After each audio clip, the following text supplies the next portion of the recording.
గోషామహల్ నియోజకవర్గంపై కమలం party focus పెట్టిందా? రాజా సింగ్ కు ప్రత్యామ్నాయంగా మహిళా లీడర్ను బరిలో దింపబోతోందా? ఆమె అయితేనే పాత బస్తీలో కరెక్ట్ అని బీజేపీ నేతలు భావిస్తున్నారా?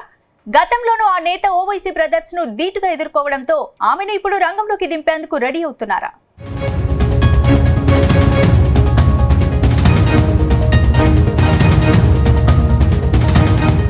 తెలంగాణ బీజేపీలో రాజాసింగ్ రాజీనామా కలకలం రేపుతోంది. రాష్ట్ర అధ్యక్ష పదవి తనకు దక్కకపోవడంతో రాజాసింగ్ రాజీనామా చేశారు. ఇక మీదట కమలం పార్టీ ఆఫీసులోకి అడుగు పెట్టేది లేదని తేల్చి చెప్పారు. దాంతో గోషామహల్ నియోజకవర్గంపై కాషాయ పార్టీ పెద్దలు ఫోకస్ పెట్టినట్టు తెలుస్తోంది.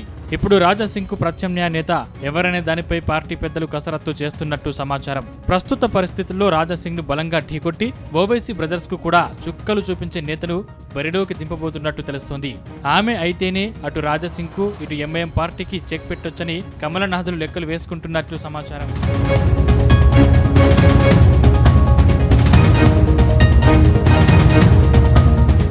బీజేపీ మహిళా లీడర్ మాధవిలత ఓ ఫైర్ బ్రాండ్ లీడర్.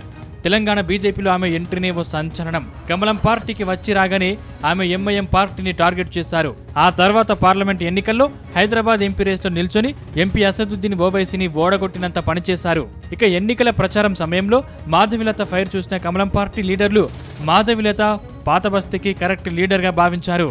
భవిష్యత్తులో ఓవైసీని బలంగా ఢీకొట్టాలంటే మాధవిలతతోనే సాధ్యమని భావించారు. అయితే ఇప్పుడు మాధవిలతకు కమలం పార్టీ పెద్దలు మరో టాస్క్ అప్పగించబోతున్నట్టు తెలుస్తోంది.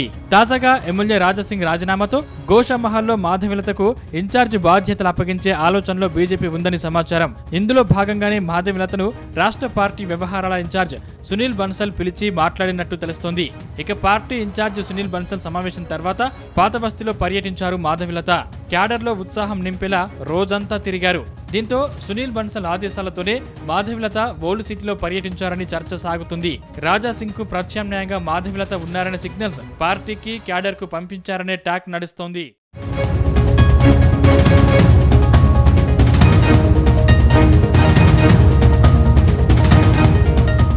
గ్రేటర్ హైదరాబాద్ లో బీజేపీకి బలమైన నేతలు క్యాడర్ ఉన్నారు. అటు రాష్ట్ర బీజేపీలో సగం మంది నేతలు హైదరాబాద్ నుంచే ఉన్నారు. అటు కేంద్ర మంత్రి కిషన్ రెడ్డి, ఎంపీ లక్ష్మణ్, ప్రస్తుత రాష్ట్ర చీఫ్ రామచంద్రరావు లాంటి లీడర్లు హైదరాబాద్ నుంచే ప్రాతినిధ్యం వహిస్తున్నారు.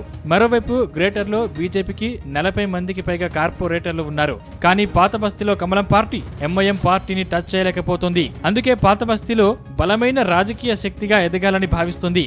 అక్కడ ఎంఐఎం పార్టీని ఢీకొడితే గ్రేటర్లో మంచి పట్టు వస్తుందని లెక్కలు వేసుకుంటుందట. అలాగే గోషామహల్ బీజేపీకి సిట్టింగ్ స్థానం కావడంతో ఆ సీటును ఎలాగైనా నిలబెట్టుకోవాలని అనుకుంటుందట. కానీ గోషామహల్లో రాజాసింగ్ ను ఢీకొట్టి కాషాయ జెండా ఎగరేయాలంటే మాధవిలతే ప్రత్యామ్నాయమని భావిస్తోందట. అందుకే మాధవిలతను రంగంలోకి దింపినట్టు తెలుస్తోంది.